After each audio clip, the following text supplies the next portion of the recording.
Hello everyone, मैं professor Radha Tiwari GS college of commerce Wardha के e learning platform पे आप सभी का स्वागत करती हूँ। तो दोस्तों, पिछले 2 वीडियो में हमने हमारे फ्लेक्सिबल बजट या बजटरी कंट्रोल में जो पहला बजट हमने सीखना है, जो फ्लेक्सिबल बजट है, उसके 2 न्यूमेरिकल यहाँ पे सॉल्व किए थे। आज का हमारा एजेंडा है कि हम तीसरा न्यूमेरिकल सॉल्व करें, प्लस उसी के साथ साथ क्या करना है कि कुछ नए टर्म्स या नई बातें हमने यहाँ सीखनी है जो पिछले 2 वीडियो के अंदर जो हमने एग्जाम्पल सॉल्व किया था उसमें नहीं आई थी। तो इसीलिए आज यहाँ पर पूरा एग्जाम्पल आपके लिए बोर्ड पे रेडी है, बस हमें समझना है। लेकिन आपको क्या कर सकते हैं, आपकी इसके पहले हमने 2 एग्जाम्पल सॉल्व किए हैं, आपको पहले से ही तरीका पता है। उसी के साथ साथ बीकॉम में भी हमने ये तरीका किया हुआ है। तो सबसे पहले खुद एग्जाम्पल सॉल्व कीजिए, डिस्क्रिप्शन बॉक्स से एग्जाम्पल की लिंक ओपन करके एग्जाम्पल लीजिए, एग्जाम्पल को सॉल्व कीजिए और आपने की हुई प्रक्रिया सही है या नहीं ये देखने के लिए इस वीडियो का बाद में वहां पे आधार आप ले सकते हैं। तो सबसे पहले एग्जाम्पल देखते हैं कि हमें क्या बोल रहा है। Draw up a flexible budget for overhead expenses on the basis of the following data and determine total overhead rates eight 70%, 80% and 90% plan capacity. Means जो 70, 80 और 90% ये कैपेसिटी दी हुई है, इन कैपेसिटीज का यहाँ पे हमें कैलकुलेशन करना है कि पर्टिकुलर कैपेसिटी के लिए टोटल कॉस्ट, किसी चीज को बनाने के लिए जो कॉस्ट लगती है, जो लागत मूल्य लगता है, वो कितना लगेगा। और फिर उसमें हम यहाँ पे डिफरेंस देखेंगे कि अगर 70% कैपेसिटी पे इतना लग रहा है तो 80 और 90 पे कितना लगेगा, या गिवन कैपेसिटी 80% है तो 70 और 90 पे कितना होगा, इसका यहाँ पे हमने कैलकुलेशन करना होता है। तो एग्जाम्पल में हमें दिया हुआ है वेरिएबल ओवरहेड, जिसमें 2 आइटम दिए हुए हैं, इनडायरेक्ट लेबर और स्टोर्स इंक्लूडिंग स्पेयर्स, उसकी अमाउंट दी हुई है। उसके बाद सेमी वेरिएबल ओवरहेड दिया हुआ है जिसको बाइफरकेट किया हुआ है फिक्स और वेरिएबल के प्रोपोर्शन में। तो उसमें फिर से 2 आइटम्स है, पहला पावर और दूसरा रिपेयर्स एंड मेंटेनेंस। उसके बाद जो तीसरा ओवरहेड हमारा होता है फिक्स ओवरहेड, उसकी यहाँ पे जानकारी दी हुई है और गिवन है डेप्रिसिएशन, इंश्योरेंस और सैलरीज का। यहाँ पे हमने हमारे एग्जाम्पल में देखा हुआ है कि 3 अमाउंट हमें दी हुई है या 3 आइटम्स यहाँ पे दिए हुए हैं। तो उसके बाद कहा है टोटल कॉस्ट दी हुई है 80% के लिए आपको 62 लाख रुपीस लगने वाले हैं, ऐसा वहां पे टोटल कॉस्ट की अमाउंट बताई हुई है। और उसके बाद जो इस एग्जाम्पल का यूनिकनेस है, कुछ नया इसमें आया है, वो है estimated direct labour hours. Means यहाँ पे हमें डायरेक्ट लेबर आवर की एक एस्टिमेटेड पूरे एक्टिविटी लेवल के लिए लगने वाली अमाउंट दी हुई है, उसपे से हमें पर आवर लेबर यहाँ पे कैलकुलेशन करना है, या लेबर पर आवर कितनी अमाउंट है, रुपीस कितना लगने वाला है, 1 घंटे के लिए लेबर की कार्य क्षमता के लिए हम कितना अदा करने वाले हैं, इसका कैलकुलेशन हमें सबसे अंत में करना है। मींस इस एग्जाम्पल का यूनिकनेस होगा लेबर पर आवर का कैलकुलेशन करना। ठीक है, तो सबसे पहले जो एग्जाम्पल में दिया हुआ है उसको हमने समझ लिया। अब उसको हमने स्टेप बाय स्टेप करने की प्रक्रिया करनी है। तो यहाँ आप देख सकते हैं कि हम ए ओवरहेड जो लिखते हैं वो होता है वेरिएबल कॉस्ट के लिए, और ये हमारा स्टैंडर्ड फॉर्मेट है। हमारा प्रो फॉर्मा ऐसा बोलता है कि हम जो यहाँ पे पर्टिकुलर्स लिखने वाले हैं उसको 3 भागों में हमने डिवाइड करना होता है, पहला वेरिएबल, दूसरा सेमी वेरिएबल और तीसरा फिक्स ओवरहेड या फिक्स कॉस्ट। तो स्टैंडर्ड फॉर्मेट को ही हम यहाँ फॉलो कर रहे हैं और पहला यहाँ पे हमने ओवरहेड या कॉस्ट का हेडिंग लिखा हुआ है वेरिएबल कॉस्ट, जिसमें पहला आइटम है इनडायरेक्ट लेबर। अब इनडायरेक्ट लेबर आपको दिया हुआ है 12 लाख रुपीस का 80% कैपेसिटी के लिए। अब यहाँ पे बोर्ड पे मैं लिखती हूँ कि 80% कैपेसिटी गिवन है करके मैंने वहां स्टार मार्क बना लिया, क्योंकि इसके पहले के 2 वीडियोस में कैसा था, हम उतना इस मतलब फ्लेक्सिबल बजट को सॉल्व करने की प्रक्रिया नहीं समझ पाए थे। कुछ बच्चों के लिए ये पूरी तरीके से नया चैप्टर हो सकता है या यूनिट हो सकता है, इसीलिए मैंने आपकी मैच्योरिटी लेवल एग्जाम्पल को सॉल्व करने के लेवल की बनते तक जैसा हम करते थे, जैसा अगर वहां भी हमें गिवन कैपेसिटी 80% होती तो पहले दूसरे एग्जाम्पल एग्जांपल में मैंने 80% पहले लिखा, 70 बाद में और 90 बाद में लिखा, लेकिन अब हम इतने समझ चुके हैं कि हमने जो एक्टिविटी लेवल दी है उसको बरोबर वहां पे असेंडिंग ऑर्डर में लिखना है और फिर जिसका गिवन डाटा हमारे पास अवेलेबल है वो उसके कॉलम में लिखते चलना है। तो यहाँ पे हमारे पास जो एक्टिविटी लेवल या जो वॉल्यूम गिवन है वो है 80% वाला, इसीलिए हम ये 12 लाख सबसे पहले 80% के कॉलम में लिखेंगे। उसके बाद अगर 80% के लिए 12 लाख रुपीस लग रहे हैं तो 70% के लिए कितना लगेगा, इसके लिए हमने पिछले वीडियोस में उसका जो ट्रिक होता है, जो तरीका होता है सॉल्व करने का, वो भी मैंने आपको बताया कि यहाँ सिंपली हमें क्रॉस मल्टीप्लिकेशन करना होता है और अमाउंट हमें मिल जाती है। कैसे करते हैं क्रॉस मल्टीप्लिकेशन कि 80% के लिए अगर 12 लाख रुपीस है, यहाँ पे मैं लिख देती हूँ कि 80% के लिए 12 लाख रुपीस अगर हमें लग रहा है तो 70% के लिए कितना लगेगा, क्रॉस मल्टीप्लिकेशन कीजिए, अमाउंट आपके पास आएगी 10,50,000 रुपीस। अब 70% के लिए 10,50,000 आ गया, तो अब यहाँ पे फिर से कंफ्यूजन हो सकता है कि 10,50,000 आ गया, मैंने लिख दिया, अब फिर से मैं 12 लाख को अपना बेस बना के 90% के लिए लिखूं क्या? तो नहीं, ऐसा नहीं करना है, हमें 70% की जो अमाउंट है इसको भी बेस बना सकते हैं। मींस अगर 70% equal to 10,50,000, so 90% equal to what? फिर से वही प्रक्रिया करेंगे क्रॉस मल्टीप्लिकेशन की, लेकिन यहाँ 80% की अमाउंट ली थी, नेक्स्ट इसके लिए 70 लेंगे। मतलब जब कैलकुलेशन हम कर रहे हैं तो कैलसी पे आपने किया, पहले ये वाला आंसर आया 10,50,000, उसको इरेज मत कीजिए या कैंसिल मत कीजिए, उसी का आधार लेके नेक्स्ट एक्टिविटी लेवल का कैलकुलेशन हम कर सकते हैं। ये स्मार्ट वर्क करने का तरीका होता है, समय बचाने का तरीका होता है कि एग्जाम्पल में हम एक स्टेप से दूसरी स्टेप पूरी करके अपना एग्जाम्पल सॉल्व करते चले। ठीक है, तो पहला यहाँ पे हमने इनडायरेक्ट लेबर का कैलकुलेशन देख लिया। अब उसके बाद है stores including spares, second item दिया हुआ था। अब यहाँ हमें ज्यादा जद्दोजहद नहीं करना है क्योंकि ऑलरेडी वेरिएबल कॉस्ट में ये आइटम दिया हुआ है, तो ये वेरिएबल होगा, सेमी वेरिएबल होगा या फिक्स होगा, सोचना नहीं है, डायरेक्ट कहा है वेरिएबल है तो है। फिर इसमें भी 80% का दिया हुआ है, तो सेकेंड कॉलम में आपने लिखना है 4 लाख रुपीस। अगर 80% के लिए 4 लाख होगा तो 70% के लिए कितना होगा, तो उसकी अमाउंट आएगी 3,50,000। क्रॉस मल्टीप्लिकेशन ही यहाँ पे आपकी मेन प्रक्रिया रहने वाली है। हर एग्जाम्पल के मतलब एग्जाम्पल के अनुसार जो कैलकुलेशन करना है अमाउंट्स का, वो करने के लिए हमें केवल क्रॉस मल्टीप्लिकेशन करना होता है कि इस लेवल के लिए इतनी अमाउंट है तो पर्टिकुलर लेवल के लिए कितनी होगी। उसके बाद 80% और 70% का हमने कैलकुलेशन कर लिया, 80 के आधार पे 70 का कैलकुलेशन किया, तो 70 के आधार पे 90 का कैलकुलेशन कीजिए, फिर आपको अमाउंट मिलेगी 90% एक्टिविटी लेवल के लिए या कैपेसिटी लेवल के लिए, वो होगी 4,50,000। और जब हमने एग्जाम्पल रीड किया था तो हमने देखा था कि वेरिएबल कॉस्ट में केवल 2 आइटम्स दिए हुए हैं, तो दोनों आइटम अगर अब हमने लिख लिए तो हमारा नेक्स्ट काम होगा कि हम टोटल करें इस ओवरहेड की।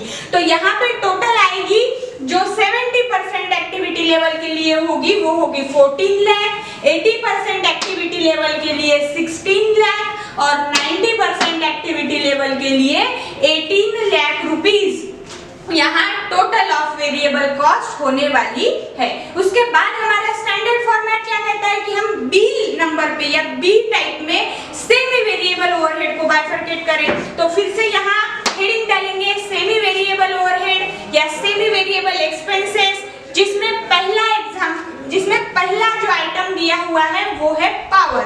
अब पावर के यहाँ पे हमें फिर से बाइफरकेट करना होगा वेरिएबल और फिक्स के हिसाब से, तो कितना प्रपोर्शन हमें दिया हुआ है वो सबसे पहले देखेंगे।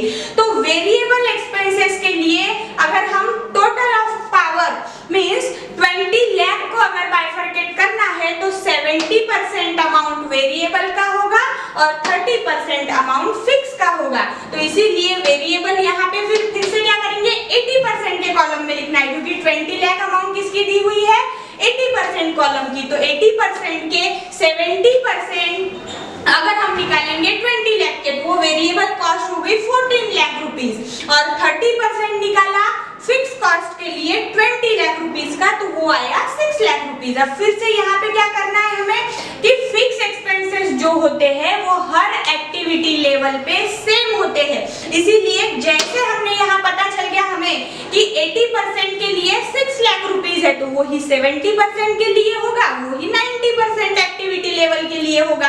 तो फिर से हम समय जाया न करते हुए दोनों जो कॉलम है वहां पे 6 लाख और 6 लाख रुपीस लिख देंगे। लेकिन हमारा कैलकुलेटिंग एरिया जो मेन होता है वो होता है वेरिएबल कॉस्ट। तो अगर 80% के लिए 14 लाख रुपीस की वेरिएबल कॉस्ट लग रही है पावर के लिए, तो 70% के लिए कितनी लगेगी? फिर से प्रक्रिया कौन सी करेंगे हम? क्रॉस मल्टीप्लिकेशन की, और अमाउंट यहाँ मिलेगी 12,25,000। उसके बाद 12,25,000 अगर 70% के लिए है तो 90% के लिए कितना आएगा? तो 15,75,000। यहीं पे जो हमारा पहला था सेमी वेरिएबल एक्सपेंसेस का आइटम जो पहला दिया हुआ था पावर, वो हमने उसको बाइफरकेट किया वेरिएबल और फिक्स में, और बाकायदा उसके अमाउंट कैलकुलेट करके वहां लिख दिए। अब उसके बाद सेकेंड आइटम जो है वो है रिपेयर्स एंड मेंटेनेंस। अब रिपेयर और मेंटेनेंस के लिए यहाँ पर 2 लाख रुपए की अमाउंट आपको दी हुई है जो है 80% एक्टिविटी लेवल के लिए, और उसमें कहा है कि 60% फिक्स है और 40% वेरिएबल है। तो 2 लाख को सबसे पहले 40% कर लीजिए तो वो आएगा 80,000 जो है वेरिएबल एक्सपेंसेस। उसके बाद 2 लाख के अगर हम 60% निकालेंगे जो कि फिक्स होगा तो वो आएगा 1,20,000 या 1,20,000। फिर से हमारा दिमाग में तुरंत यहाँ पे हमारी लाइट लग जाना चाहिए या टिंग टिंग टिंग टिंग चालू हो जाना चाहिए क्या कि ये फिक्स है, मतलब हर जगह सेम होगा। तो फिर यहाँ भी 1,20,000, यहाँ भी 1,20,000, और फिर कैलकुलेशन किस चीज का करेंगे? वेरिएबल एक्सपेंसेस का। तो अगर 80% के लिए 80,000 है तो 70% के लिए कितना होगा? तो इसका सीधा आंसर आपके पास है 70,000 रुपए या 70,000 रुपीस। और 70% एक्टिविटी लेवल के लिए जो एक्सपेंसेस दिया हुआ है वो 70,000 है, तो 90% के लिए कितना आएगा? 90,000 रुपीस। तो ये पूरा हमने यहाँ फिर से जैसा हम सेमी वेरिएबल एक्सपेंसेस को बाइफरकेट करते हैं वेरिएबल और फिक्स में, क्योंकि ये इन बिटवीन सिचुएशन होती है, ना ये पूरी तरीके से फिक्स होते हैं ना पूरी तरीके से वेरिएबल होते हैं। तो एग्जाम्पल हमें बताता है कि इसका कितना प्रतिशत प्रमाण फिक्स है और कितना प्रतिशत प्रमाण वेरिएबल है। तो उसी गिवन हिंट का आधार लेके हम एग्जाम्पल में यहाँ पे सेमी वेरिएबल ओवरहेड का प्रिपरेशन करते हैं या उसे तैयार करते हैं, जो कि हमने यहाँ पूरी तरीके से कर लिया है। अब पूरा सेमी वेरिएबल ओवरहेड का जो बाइफरकेशन था, अमाउंट का कैलकुलेशन था, वो हमने कर लिया। टोटल करनी होगी, तो total of semi variable overhead और expenses for 70% activity is 20,15,000 rupees. For 80% activity is 22 lakh and last 90% activity is 23,85,000। अब इतना यहाँ तक हमने जब सेमी वेरिएबल ओवरहेड कर लिया, अब लास्ट हमारा जो यहाँ पे स्टेप होता है वो है सी टाइप का ओवरहेड का निर्माण करना, जो कि होता है फिक्स ओवरहेड। और फिक्स ओवरहेड जब हमने यहाँ पे सेमी वेरिएबल किया तो हमें पता है कि फिक्स हर जगह सेम होता है। तो यहाँ हम बिल्कुल भी वक्त जाया न करते हुए सबसे पहले गिवन जो एक्टिविटी लेवल है उसमें लिखेंगे, या फिक्स ओवरहेड का आप शुरुआती दौर से भी लिखने के लिए शुरुआत कर सकते हैं। तो डेप्रिसिएशन की अमाउंट दी हुई है 11 लाख, जो कि तीनों एक्टिविटी लेवल में सेम होगी। इंश्योरेंस की अमाउंट दी हुई है 3 लाख, वो भी तीनों में सेम होगा। और सैलरीज की अमाउंट दी हुई है 10 लाख रुपीस, ये भी तीनों ओवरहेड तीनों एक्टिविटी लेवल पे सेम रहेगा। और फिर इसके बाद हमने टोटल करनी होती है, तो यहाँ पे अगर टोटल हम करेंगे जो कि सी ओवरहेड की या हमारा जो मेन ओवरहेड जिसका नाम है फिक्स ओवरहेड या फिक्स एक्सपेंसेस, तो आएगी 24 लाख रुपीस। अब इतना कैलकुलेशन करने के बाद पिछले विगत जो हमने यहाँ पे एग्जाम्पल सॉल्व किए हैं, उन एग्जाम्पल में हमने देखा कि ए, बी और सी का कैलकुलेशन करने के बाद हम टोटल कॉस्ट कैलकुलेट करते हैं। तो इसीलिए यहाँ पे टोटल कॉस्ट का कैलकुलेशन करेंगे, जिसमें हम ए प्लस बी प्लस सी करते हैं, मतलब तीनों ओवरहेड का जो फाइनल अमाउंट आया हुआ है, जो डबल लाइन से हमने यहाँ पे क्लोज किया हुआ है, हाईलाइट किया हुआ है, उसकी हम यहाँ पे एडिशन करते हैं और अमाउंट लिखते हैं। तो टोटल कॉस्ट आएगी 70% एक्टिविटी के लिए 58,15,000, 80% 80% एक्टिविटी के लिए 62 लाख और 90% एक्टिविटी के लिए 65,85,000। यहाँ तक कि जितनी भी प्रक्रिया हमने की हुई है ये आपके लिए परिचित है, आप इससे पहले ही पहचान कर चुके हैं कि हमें फ्लेक्सिबल बजट का कैलकुलेशन करते वक्त एटलीस्ट टोटल कॉस्ट का कैलकुलेशन तक करना ही होता है। लेकिन जो यूनिकनेस इस एग्जांपल की है वो है कि हमें पर आवर डायरेक्ट लेबर निकालने हैं या लेबर पर आवर का कैलकुलेशन करना है।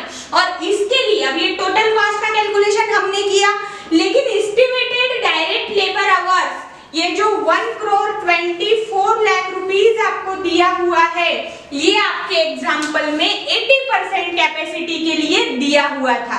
लेकिन यहाँ हमने ध्यान में रखने वाली बात क्या है कि हम हर एक्टिविटी का जब कैलकुलेशन कर रहे हैं या वॉल्यूम का कैलकुलेशन कर रहे हैं तो एक अगर एक्टिविटी लेवल का हमारे पास अमाउंट है तो हम सरलता से जो दूसरी एक्टिविटी लेवल है या वॉल्यूम है जिसका दिया हुआ नहीं है उसका भी कैलकुलेशन कर लेते हैं। तो वही प्रक्रिया यहाँ करेंगे कि अगर 80% के लिए 1,24 लाख रुपीस है तो 70% के लिए कितना होगा, फिर से क्रॉस मल्टीप्लिकेशन करेंगे तो यहाँ पे आएगा 1,08,50,000 रुपीस। ये हो गया 70% के लिए। फिर से अब 70% का आया है 1,08,50,000 तो 90% का कितना होगा, क्रॉस मल्टीप्लिकेशन अगर करेंगे तो आएगा 1,39,50,000 रुपीस। और ये जो कैलकुलेशन हमने किया ये क्या था, एस्टिमेटेड डायरेक्ट लेबर आवर्स जो हमारे पास एक दिया हुआ था 80% का और 70 और 90 का हमने कैलकुलेट किया। अब एस्टिमेटेड डायरेक्ट लेबर आवर्स हमारे पास है और टोटल कॉस्ट हमारे पास है, तो इसके लिए टोटल कॉस्ट क्या कह रही है कि पूरे 70% कैपेसिटी के लिए टोटल कॉस्ट लग रही है 58,15,000 और वहीं पर एस्टिमेटेड डायरेक्ट लेबर आवर्स है 1,08,50,000। तो इसके लिए पर आवर डायरेक्ट लेबर कितना होगा रुपीस में वो हमें कैलकुलेशन करना होता है। तो पर आवर ये आपको कहीं भी कहा गया नहीं है एग्जाम्पल में, ध्यान दीजिएगा, लेकिन एग्जाम्पल में हमें इतनी आतुरता से जब बताया गया है कि एस्टिमेटेड डायरेक्ट लेबर आवर्स इतना है, टोटल कॉस्ट आप खुद कैलकुलेट कर रहे हैं, तो यहाँ बिना कहे जो हिडन एडजस्टमेंट होती है वो हमने करनी है और वो है पर आवर डायरेक्ट लेबर का कैलकुलेशन करने की। तो उसका फॉर्मूला भी मैंने यहाँ लिख रखा है, per hour direct labour calculate किया जाता है total cost divided by labour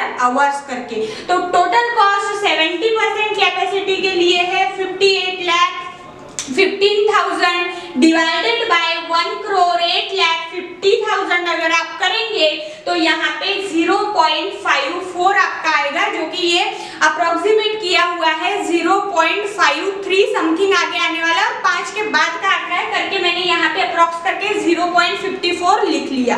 same प्रक्रिया अब यहाँ पे हमने पहले इनके लिए करना चाहिए थी क्योंकि हमारी जो गिवन एक्टिविटी है वो 80% है, तो 62 लाख डिवाइडेड बाय 1,24 लाख अगर करेंगे तो 0.50 पर आवर डायरेक्ट लेबर यहाँ हमें मिलेगा।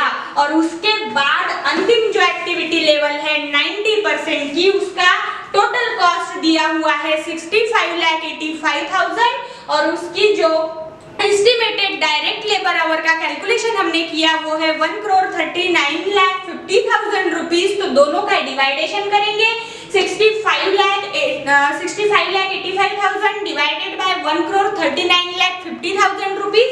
तो आंसर हमारा जो पर आवर डायरेक्ट लेबर का होगा वो होगा 0.47। यहाँ भी 0.4720 ऐसा कुछ आ रहा था, 5 से कम तीसरा आंकड़ा था करके हमने लिखा 0.47 रुपीस।